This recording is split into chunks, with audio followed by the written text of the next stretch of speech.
akin kasi ako yung gumawa. O, diba? Tignan mo, Wow, Doray! Ang ganda naman ng corona mo! Hindi bagay sa mukha mo! At saka, Doray, tignan mo yung tirintas ko. Ang ganda-ganda, no? Bagay sa mukha ko. Maganda, di tulad sa'yo, hindi bagay yung corona mo. Ayaw nga pala, Doray. Pupunta tayo sa mundo ng mga tao. Talaga? Oo. Parang ang layo-layo naman ata yun eh. Pupunta natin kasi nawala si Inang Rina. Kanina ko lang siya hinahanap. Hindi ko siya nakita. Alam kong pumunta siya doon sa mundo ng mga tao kasi andun si Papa Buboy. Hala! Kaya pupunta rin tayo para makahanap ni Baby Carmen. At saka, sige na, pupunta na tayo. Tara na. Tara na.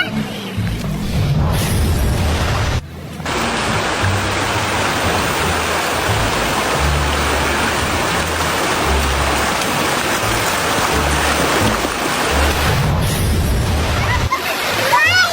Parang nandito tayo. Aray! Nakita ko. Parang si Papa Buboy yun ah. Uy, ang ganda naman dito, Turay. Ito ba yung mundo ng mga tao? Ang ganda-ganda pala dito, no? Sige, pupunta na kasi pupunta na sa kawin. Wala din kang ginagawa. Wala kayo na kung ginagawa ni Papa Buboy. Hi, Papa Buboy! Dito na yung maganda mong anak! Uy mga anak, andito pala kayo. Oo, Papa Buboy!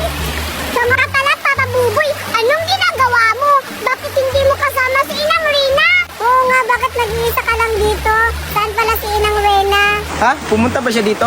Parang pumunta siya dito kasi kanina pa kami nang hanap-hanap Oo, sa kanya. hinanap ko si Inang Rina kasi wala doon sa garden namin, wala doon sa palasyon namin, wala doon talaga, Papa Buboy. Yung nasa isip namin, ni Doray, akala namin nandito pero wala pala siya. Oo nga, saan kaya siya